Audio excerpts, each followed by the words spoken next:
Are we ready for some fun? Yeah, we are.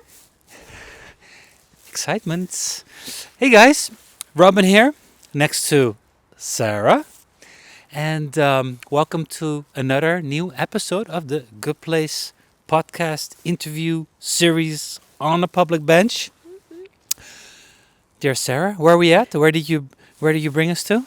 I have brought us to, oh my God, this is like a Dutch challenge now. Boje van Poot.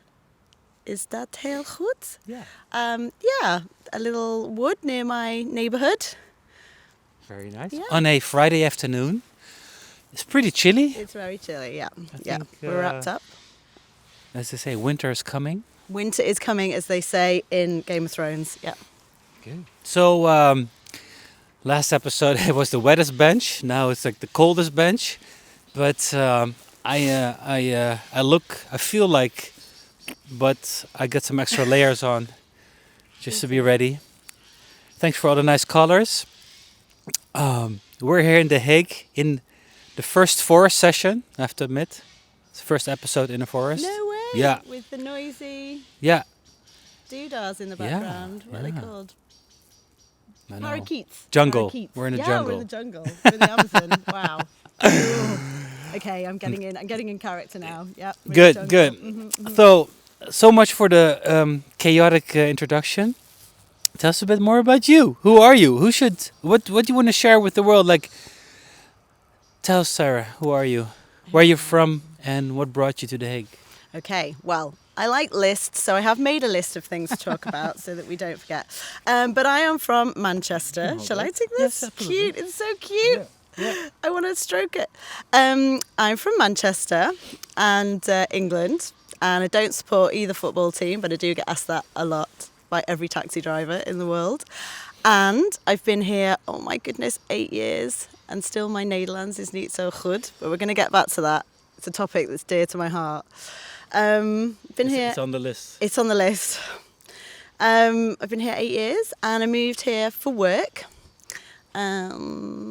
To work in education, to work in international education. And now I work for a group of international schools, and I design pedagogy. So I design the experience of learning and teaching, not the content, but the experience. I'm an experience designer. Okay, That's what okay, I started calling okay. myself this year. Yeah. I'm curious to see how this podcast goes, but looking at your list. Oh, yeah. You got 5 minutes for this, and then. And then we have to move on. But listen, 8 years, but not Yes. not in The Hague. Yeah, in The Hague. Yeah, 8 yeah. years? Yeah. Oh, okay. Yeah, it's flown by. It still feels like I'm on holiday. All right. Honestly, yeah. Okay. I call it like holiday tax, you know, when you have to do your taxes and it's like, wow, these taxes are really high. And I'm like, it's okay because it's holiday tax and friendship tax and I'm happy to pay it. Yeah. Okay. So living in The Hague also feels like like a holiday? Yeah. It doesn't Okay. feel like home. It feels like a holiday. Yeah. But with a really nice community of people. All right. Might be the seaside. Describe that holiday feeling, because I don't see any palm trees or it's No, exactly. not tropical. We do have the seaside though. That's Yeah. very exciting because I'm from Manchester, and if anyone knows Manchester, it's very like a Lowry painting, you know, factories, industrial era, great music, lots of rain, very grey. Everyone's in a car. Everyone has to get in a car to get from A to B. And here, it's like a Steven Spielberg movie. Just hop on your bike, go around the corner, Okay. ding dong, see your friend, off we go to the beach. Like, it's amazing. It's like Okay. the freedom, the community, everyone's so close. Before I lived here, I was actually in London for 6 years. And I don't know if you have any experience of living in London or No. getting around London. Yeah. Yeah, getting around London is like an epic journey. So you're in London, but your friend lives the other side and it takes over an hour to get there. So just the freedom to know that I am going to go from A to B and it's going to take me 10 minutes on my bike Yeah. is incredible. So that sense of freedom and possibility feels like holiday. Yeah. The beach feels like holiday.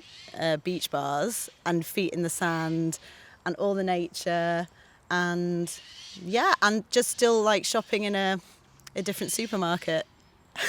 I love doing that on holiday, don't you?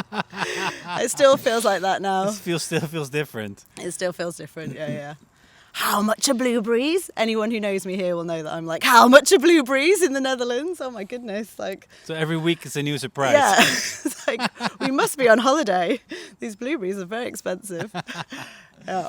You stopped eating blueberries. No, they're very good for you, actually. I'll never sacrifice blueberries. Okay. Yeah. Okay. Oh, that's hilarious. And is it only blueberries, or you're also comparing other things? as well? Oh, I still say everything is in pounds, so I haven't adjusted to Okay. the currency after 8 years. Yeah, no, I do compare like healthcare. We have the NHS in the UK for all its struggles and challenges. So there's yeah, it's interesting. I have a lot of friends. I would say a very few of them here now because they've kind of moved are like English. So I have some Dutch friends and but mostly people from all around, Yeah. all over. Yeah. Yeah. So that's the community you're talking about is the Yeah. community of friends and international friends and international people. Yeah, and some locals, just to be clear. There are some locals. As I said, my Dutch isn't great, but I feel very blessed to live somewhere where the proficiency of English is so high and everyone is so forgiving and generous. But I am wanting to learn Dutch, but we'll come back to that later.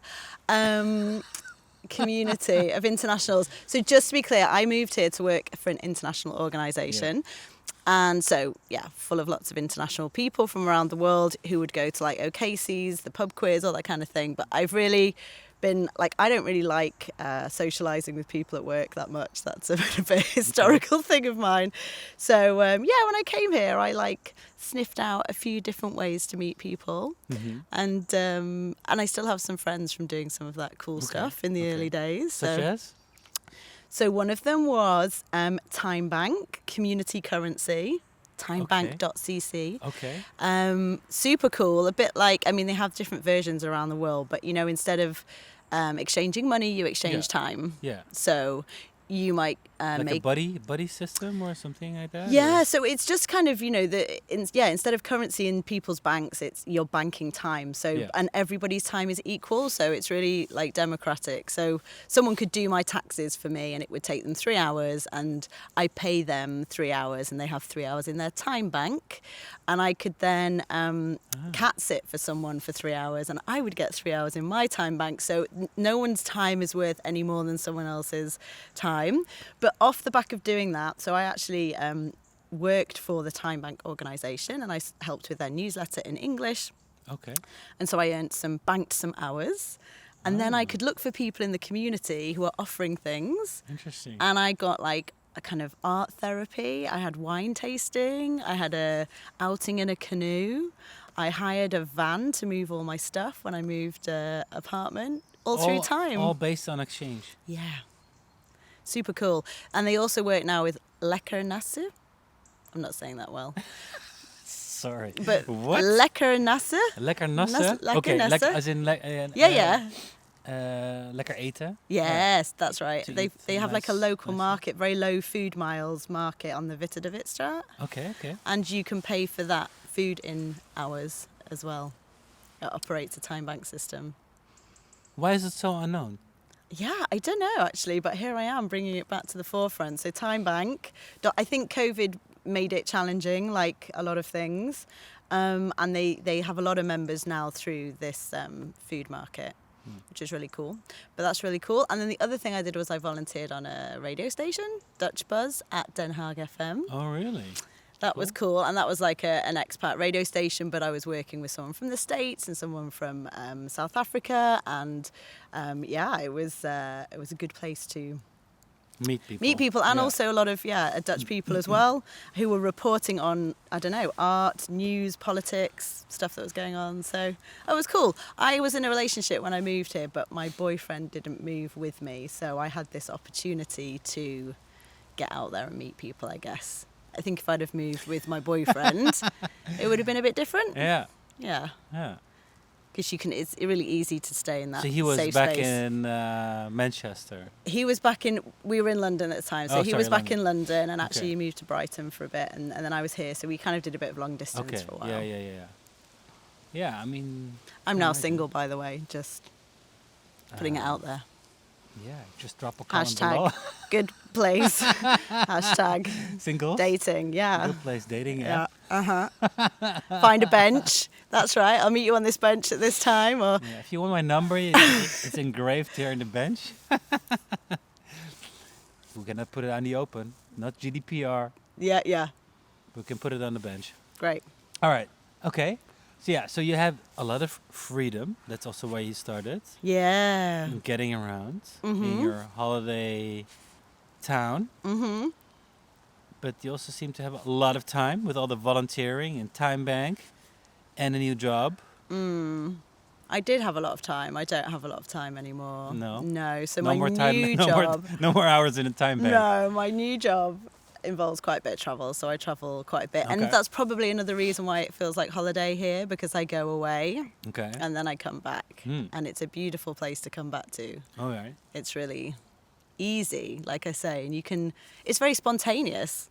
Like, hey, do you want a coffee? And then, my good friend Carmen, she lives around the corner, and we're like, hey, are you free? Should we have a coffee? We go for a coffee. You Nice. can't do that in London. You can't do that in Manchester. You have to get in your car, Yeah. drive somewhere. Because of the distance. Yeah.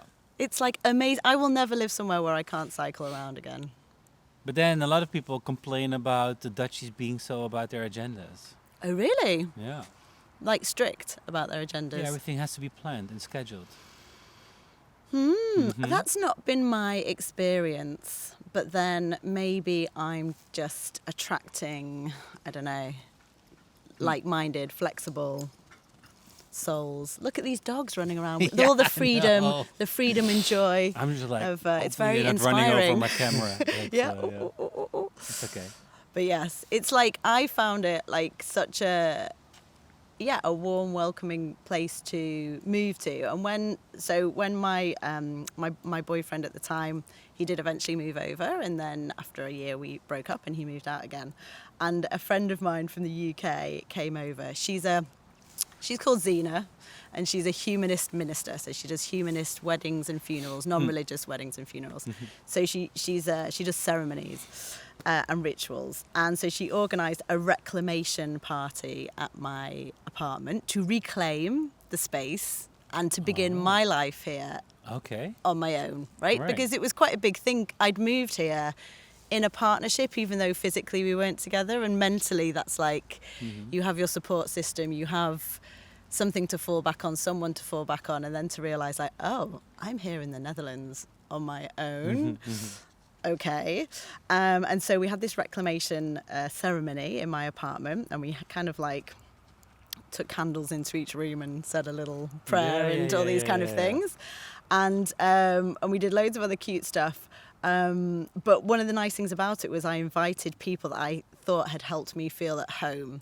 So it was it was a yoga teacher who I'd gone and cried at the back of her class every day for like 3 months. And, we weren't kind of friends, but I invited her. Nice. I invited the guy that did my windows, so he came and painted all my windows, and I felt like he was a trusted person. I invited someone who runs a vintage shop, who I bought a load of furniture from. Wow. So it was a really interesting mix of people that I thought had helped to make it feel like really welcoming for me. Yeah. Yeah, it's interesting. That's an interesting. And are they still part of your life? Yeah, in different places and spaces, definitely. Yeah. Definitely. And and then Creating your own welcoming party. that's it.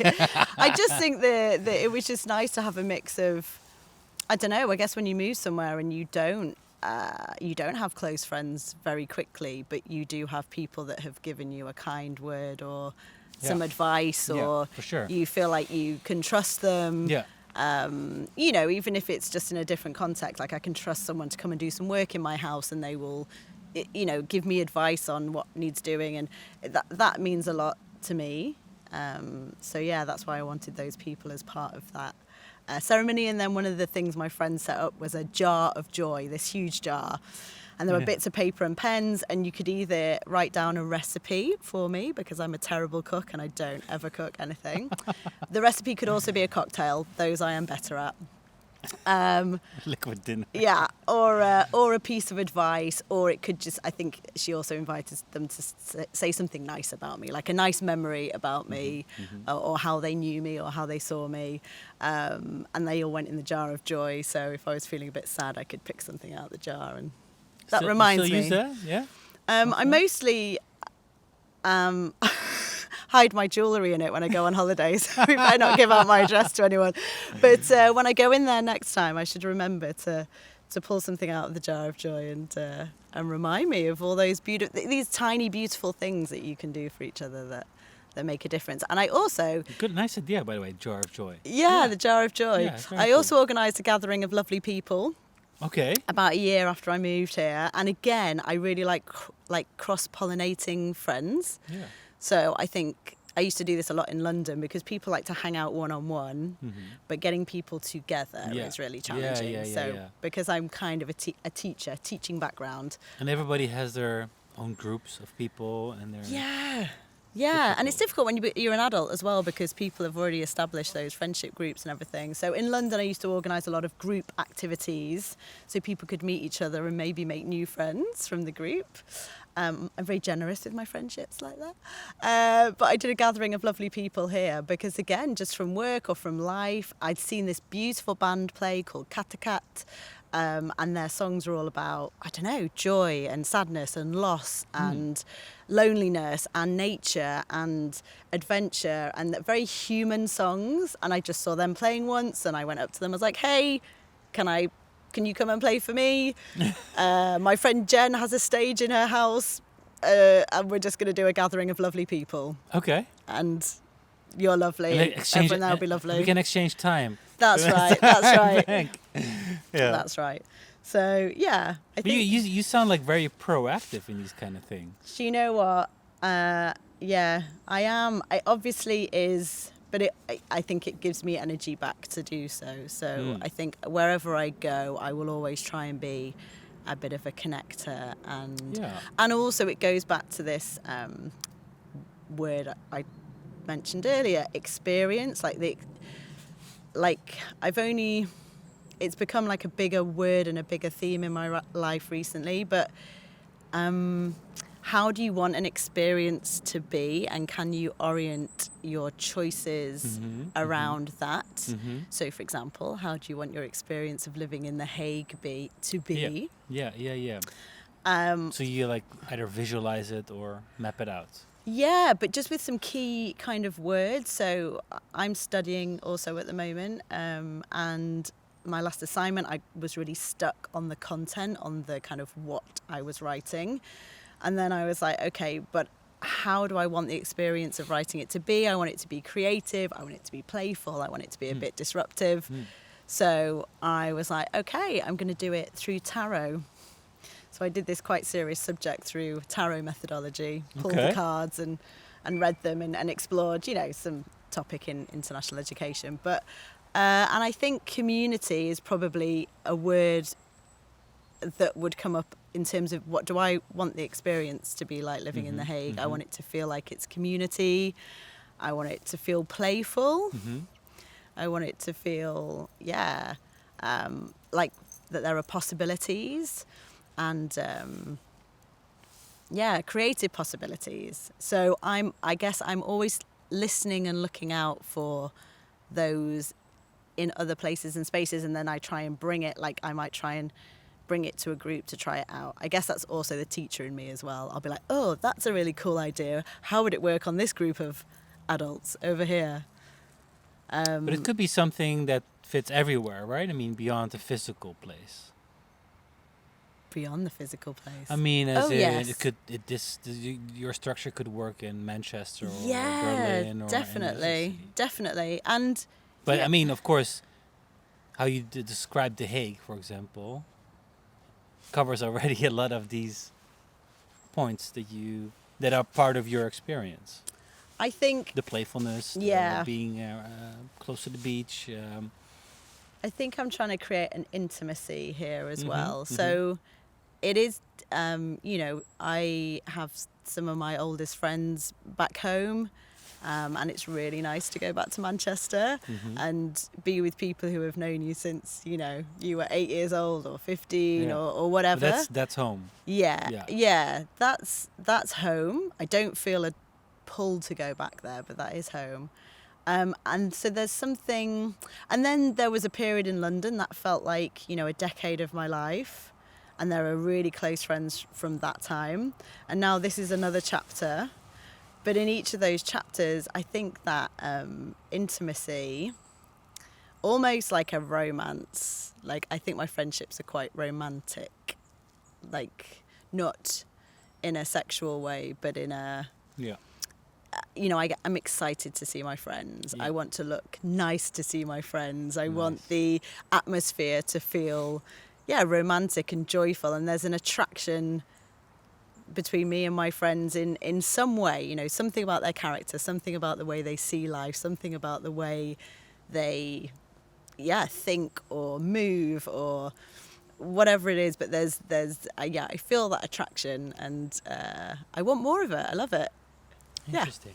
And is that because most of the people already are like that, you think? Or because you create that kind of energy that people think, oh, I'm gonna meet Sarah tomorrow evening and I gotta look nice. They gotta compete yeah. with this I kind gotta, I gotta dress up.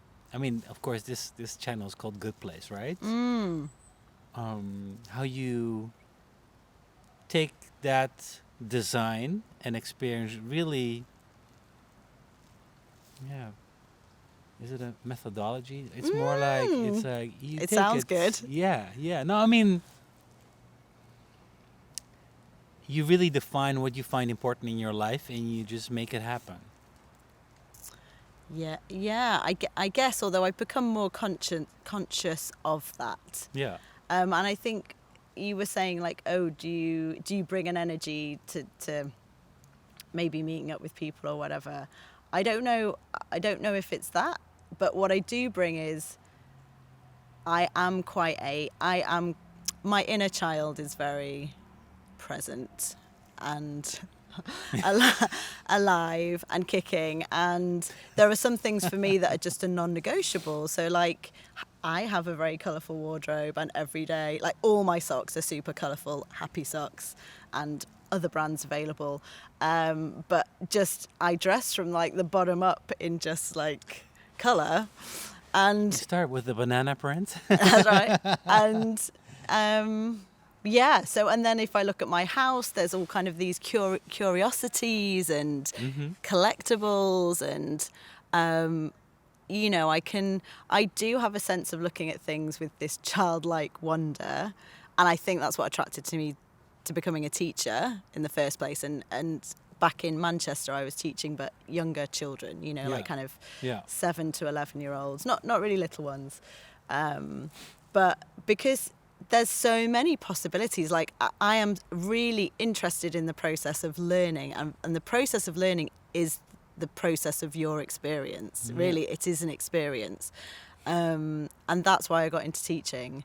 And the design, my favourite bit of teaching was planning or designing, a unit or a topic, and looking for connections and opportunities, and actually how can we bring art into geography, and how can we bring drama into history, and how can we build this kind of holistic experience, this magical world that we're going to exist in for 3 or 4 or 5 weeks, that will be also emergent depending on what the students bring to it, what they really enjoy, unexpected like wonderings and questions that will which will emerge throughout the process that we can't have possibly planned for originally. So this kind of emergent aspect of it as well. Oh, he was really licking the lens. It's okay. Yeah.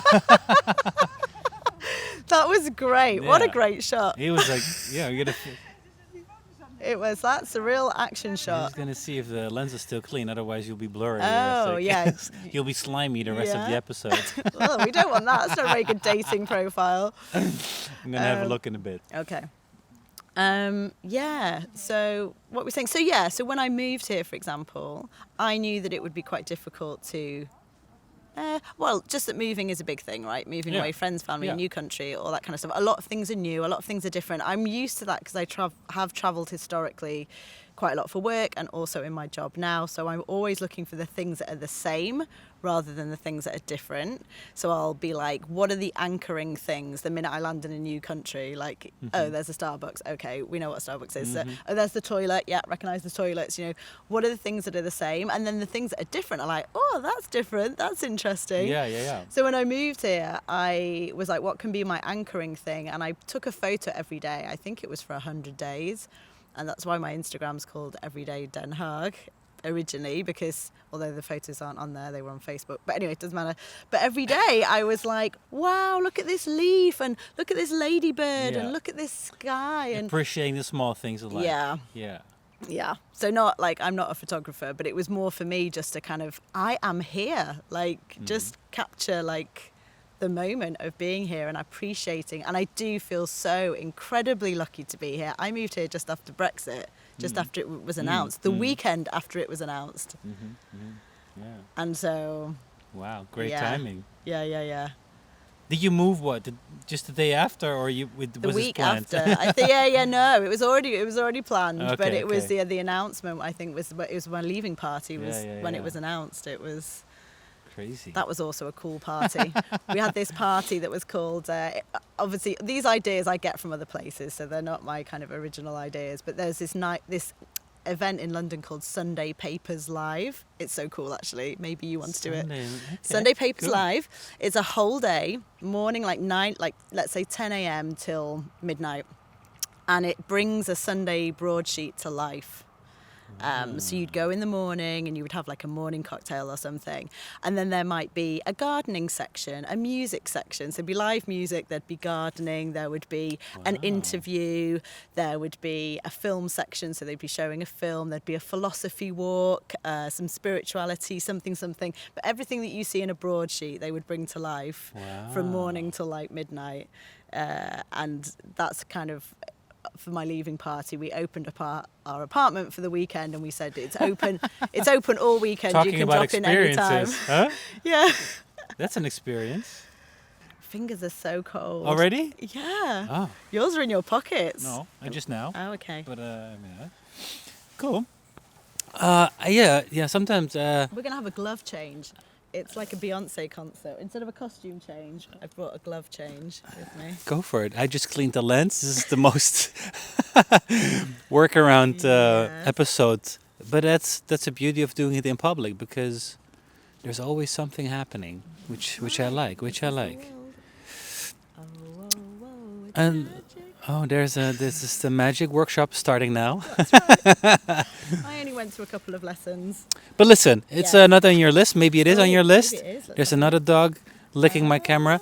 You also cried on this bench of joy. I did. Can we talk about this, please? Yeah, we can. Oh, wow. What a great question. What a great provocation. You're a good interviewer. I haven't actually let you speak so far, so thank you. This is- It was only in the That's glove okay. change. He was like, right, quick. I always say this podcast is giving you a stage to share your story.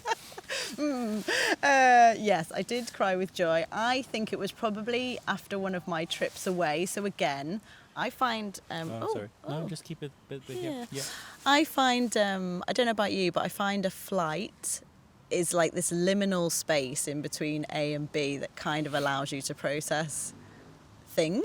It's weird, right? You're up in the air, you're in between two places, the altitude's kind of messing with your mojo. You watch a film and you're like, oh, so emotional. You wouldn't normally cry at the film. So yeah, I think travel for me opens up that emotional space. And then to come back here and everything to feel so easy and so welcoming. I think I had a moment of gratitude, and it would definitely have been about just how lucky I am to live here, what lovely friends I've got. So I've got a cat called Moo. Moo, yeah. Like a cow? Moo? No, I mean Moo means tired, doesn't it, in Dutch? Moo. No, it's not that Moo though either. He's actually Moustache. So he's from Okay. Greece. He's a street cat. Okay. He's a bit of a thug from Greece. And the woman who arranged the adoption called him Moustache. So I just call him Moo, or Moo Face, or Moo Face, Poo Face, or Poo Face, or sometimes just Poo. Okay. So, I think we might drop some listeners at this point. I'm just kidding. but I love my cat. There's a point. We have a community, and the community looks after me while I'm away travelling. Wow. Right, so sweet, and that makes me feel so supported, Yeah. and so, yeah, that people are like, hey, you go do your life with your job, and yeah, we'll help you out and look after your cat. And I think, Yeah. and I could get a cat sitter, I could pay someone to come, Yeah, for but sure. there's something about it being people that I know and love that is really, really special to me. Yeah. So I think I would have had a moment of that. Also, being away, like, so my family are back in the UK, and, you know, my dad passed away last year. He was very old. He was 96. Oh, wow. But some of that was playing out over COVID and has been, you know, just very present. So, yeah, just feeling, I don't know, just really grateful. Nice. Yeah, sorry, that was it. But I just having that, but also having my friends back home, but having a safe space here, and just feeling very grateful all in all that, you know, life is, I think I put this on LinkedIn the other day. Wow, look at you. But I saw this interview with Patti Smith, and she was talking about life as the full package. And I think, yeah, it's the full package, right? It's the good and the bad, and the highs and the lows, and Yeah. the losses and the gains, and we'll all have a spectrum of all those things. And it's good to stop once in a while and be like, wow, I'm just so grateful Yeah. to be alive and to be here. And Yeah. you can't see it, but there's like this stairway, this pathway of possibility in front of us. And there was something about, We'll I create a don't shot, know, thinking about the journey or thinking about something. But I had a moment, and actually I just feel so lucky to be near all this nature as well. yeah, for sure. Yeah, I know some people would say, or I've heard some people say, oh, The Hague, you know, doesn't have a lot of nature. But I mean, this for me is to have this within walking distance, and then the sea a little bit further, and then to be able to go explore on the bike. And like the other weekend we went to Clingendale with a few friends, and we Yeah. went mushroom hunting. Yeah. And that felt like something out of the famous Five, you know. It was like, and the thing is, see, I don't have children, so I do a lot of these things in a very childlike way for my inner child. Yeah. My child wants to go and look for mushrooms. My child wants to go to the museum. My child, so I take my child Yeah. to the Nice. Omniversum, and my kid's like, but it's me. So Love yeah, that, yeah. they get treated a lot. I mean, it's a slightly bit more difficult question because in your design of that experience you're part of, what is missing? What still needs to be added? What still needs to be added into the infinite to design make of that the universe? experience, It's, yeah, I mean, that is a question around, like, yeah, the deficit, what's missing, and I try and flip it the other way. I think I have that. It annoys me, but I feel like it is a kind of very human desire for a partnership, a kind of special partnership where we can really lean into each other and we can go on a big adventure together. So yes, I guess that would be some sort of romantic partnership. Like, it takes a village to raise a Sarah, and the village is, you know, it's really abundant, and I feel very blessed. And if there is a need, it would be for that slightly different relationship. But that said, I feel like that person would need to know that I already have many significant others who are really important to me and who, you know, I want to spend time with. I want to actually invest in things with, or experiences with, or holidays, or helping their dreams come true, or, you know, and I think probably again, because I don't have my own children, I feel this sense towards my friends where I'm like, hey, I'll help you to do that, or I'll, you know, things that perhaps they wouldn't give to themselves because their priority is their children or their family. Yeah. I see that and want to kind of give it or be part of it. So Yeah, I'd like to. Yeah, a different kind of romance. What else would I say was missing? But after this episode, maybe you get a lot of requests. Maybe. It's really weird because I've consulted my oracle cards a number of times about this, Robin, and I weirdly did 2 spreads: the beachcomber spread, which is about searching for things, and you do 3 cards. And this is out of 36 cards or something. 2 of the same cards came up twice in that, and it was all about how am I going to find this thing that I'm looking for. And it was like it was basically speaking to creative ways, community, use your community, you'll find it in a different way, Yeah. be creative. And yeah, That you all got. yeah, so I just have to it's So then interesting. time. So it's the only factor is time. The only factor is time, and it's interesting because I am out there. I'm out there as myself quite a lot, and I am sociable, and I do approach people, and so it's interesting to me that the universe is obviously like, you have other things we need you to be doing and dreaming and sharing and investing in right now, and life is long, universe willing, and yeah. So if that's not meant to be, then it's not meant to be right now. Right now.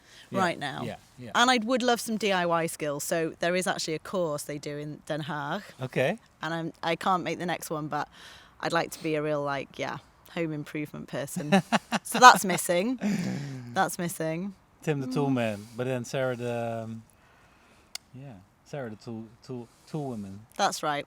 I Okay. have got a work woman coming over to my house in a few weeks, and I'm so excited. Okay. I got hooked up with a woman on WorkSpot. VerkSpot, is it? Yeah. I was absolutely. like, yeah, I'm having that one. She's actually Girl- called Ava. Girl power. Yeah, Nice. super excited. Cool. And I'd like to be a more confident driver.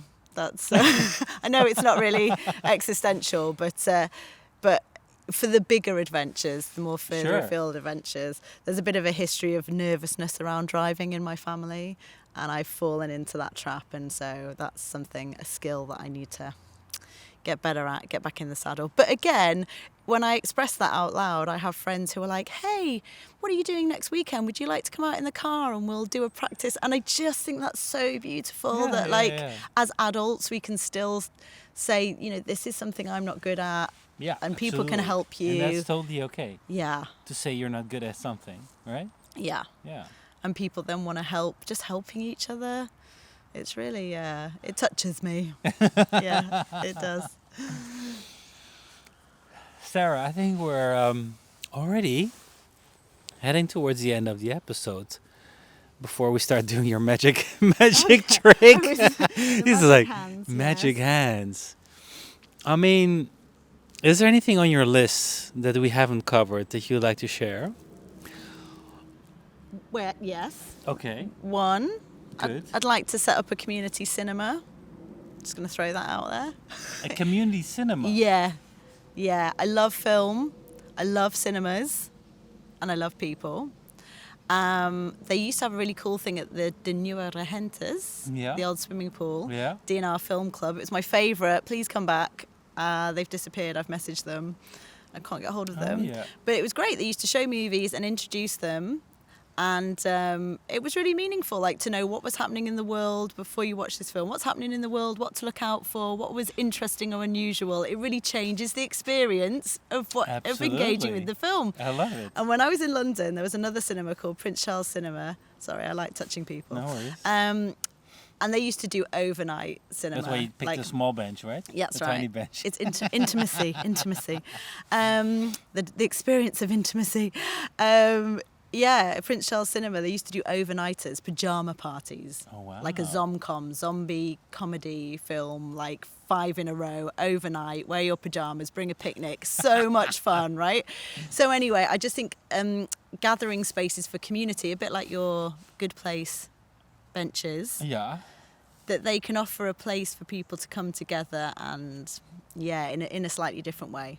And I would have special screenings, and I would have like silent screenings where you can't bring any noisy food in, and I would have just theme nights and loads of cool things. I don't know. I'm not selling it very well right now, but just to say, if anyone knows a place or space where one could open a community cinema and fancies doing it just for the lols, I'm up for that. And the other thing is, I've been really struggling to learn the language here.